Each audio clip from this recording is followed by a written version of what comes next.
There is a lot to go over today, ladies and gentlemen. Of course, we know that Conor McGregor is officially out against Michael Chandler. There's a lot of things that have been moved around for UFC 303. We're going to get right into the discussion, but before we do, I would really appreciate if you guys take the time to like this video, leave a comment, consider subscribing. It would definitely help out the channel a lot, and we're trying to get to 2,000 subscribers by the end of the summer. Anyways, let's go ahead and get right into the discussion of things. Jamahal Hill has been pulled from his UFC 303 co-main event fight against Carlos Olberg due to an injury. Anthony Smith will replace Hill in the matchup, and the fight remains on the main card. The new co-main event will feature Brian Ortega and Diego Lopez. That's freaking huge.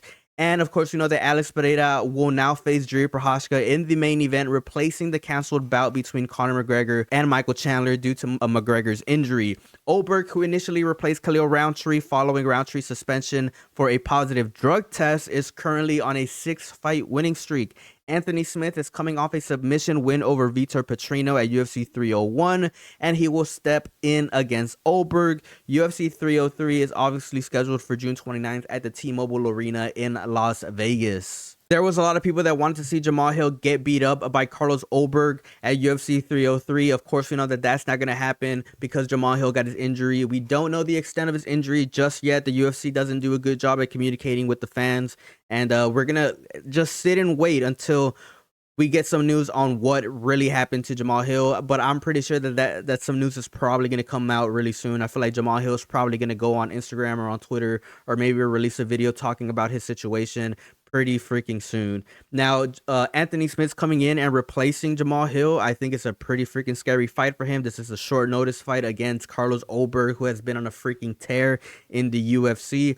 In my opinion, I feel like Anthony Smith is probably going to end up losing this fight because it's just short notice. You know that Carlos Olberg had an entire training camp. He's still preparing. You know, he was getting ready to, fight a really, really tough fight in Jamahal Hill. And I just don't feel like Anthony Smith is up to par with the level of fight that Carlos Olberg is going to bring to the octagon.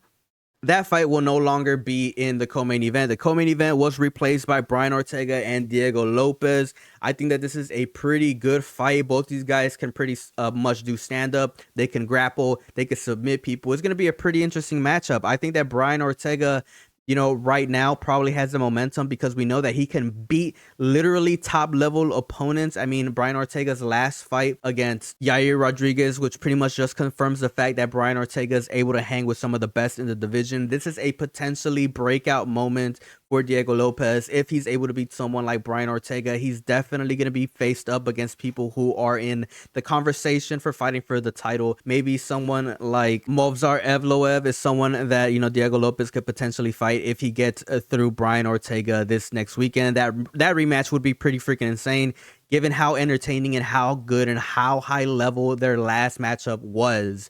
But yeah, this is going to be a pretty interesting fight. Let me know your predictions down in the comments. And now let's talk about the main event, right? That was supposed to be between Conor McGregor and Michael Chandler. We don't know what exactly is going on with Conor McGregor. Like I said, the UFC does a terrible job with communicating with the fans, but all we know is that he has an injury. Look, all I'm going to say is that Conor McGregor wanted to fight again in December. So hopefully, fingers crossed, we see Conor McGregor come back this December. And that's like best case scenario because, we don't know the extent of Conor McGregor's injury. Hopefully it's not anything that drives him away from the sport forever, because that would really, really suck.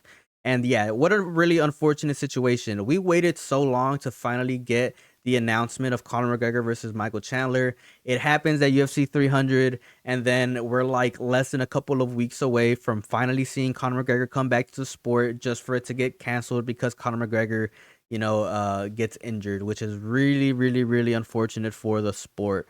But we should have read the freaking the red flags were everywhere pretty much, because Conor McGregor not showing up to a presser in Dublin of all places should have been the red flag that pretty much confirmed the fact that Conor McGregor is just not going to come back this time around. But of course, we know that the main event was replaced by Alex Pereira versus Jiri Prochazka, which is a fight that was supposed to go down anyways, because we know that Jiri Prochazka beat Alexander Rakic at UFC 300. And Alex Pereira was able to defend his title against Jamahal Hill at UFC 300 as well. So this was a fight that was supposed to go down anyways. I think it's a pretty decent replacement for, Conor McGregor versus Michael Chandler. I know it's not the fight that people wanted, but it's a fight that I think is pretty decent enough, right? It's decent enough to have this fight pretty much replace the freaking crazy huge fight that was supposed to be Conor McGregor versus Michael Chandler. And yeah, that's just my thoughts on everything. Let me know what you guys think down in the comments. Do you guys like the replacement fights?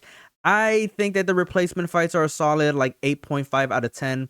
I think that Diego Lopez versus Brian Ortega is pretty good, and I think that Alex Pereira versus Jiri Prochazka is pretty damn good as well.